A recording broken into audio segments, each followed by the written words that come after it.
उत्पत्ति ग्रंथ अध्याय 2। मनुष्य की उत्पत्ति। जिस समय प्रभु ईश्वर ने पृथ्वी और आकाश बनाया, उस समय पृथ्वी पर ना तो जंगली पौधे थे और ना खेतों में घास उगी थी, क्योंकि प्रभु ईश्वर ने पृथ्वी पर पानी नहीं बरसाया था और कोई मनुष्य भी नहीं था जो खेती बाड़ी करे।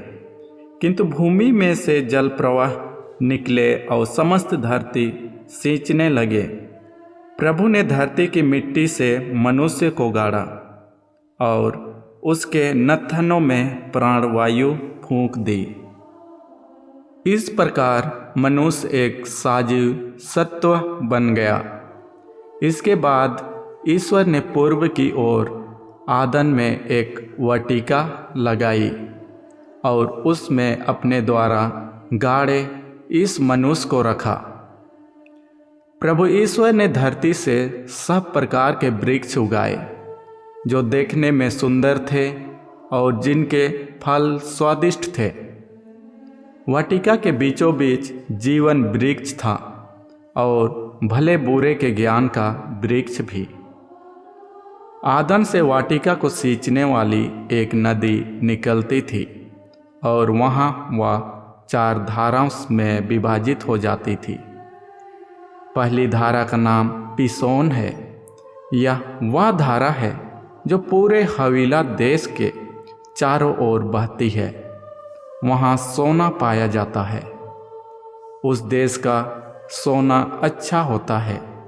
वहाँ गुल और गोमेद भी मिलते हैं।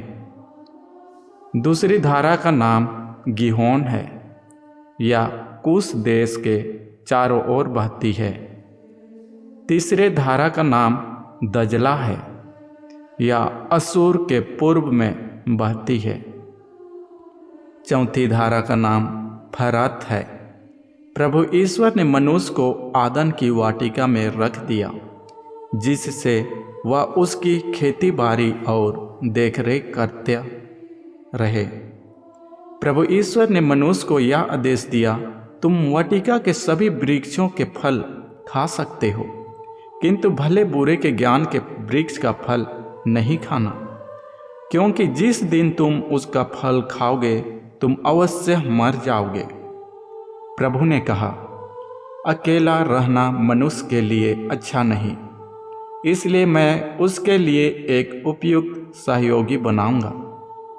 तब प्रभु ने मिट्टी से पृथ्वी पर के सभी पशुओं और आकाश के सभी पक्षियों को गाड़ा, और यह देखने के लिए कि मनुष्य उन्हें क्या नाम देगा।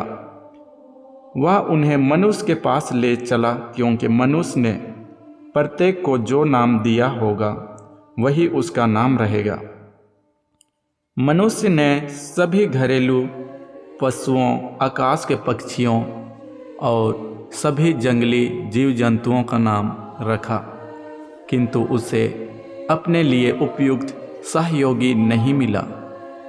तब प्रभु ईश्वर ने मनुष्य को गहरी नींद में सुला दिया, और जब वह सो गया तो प्रभु ने उसकी एक पसली निकाल ली और उसकी जगह को मांस से भर दिया। इसके बाद प्रभु ने मनुष्य से निकाली हुई पसली से एक स्त्री को गाड़ा और उसे मनुष्य के पास ले गया। इस पर मनुष्य बोल उठा, यह तो मेरी हड्डियों की हड्डी है और मेरे मांस का मांस।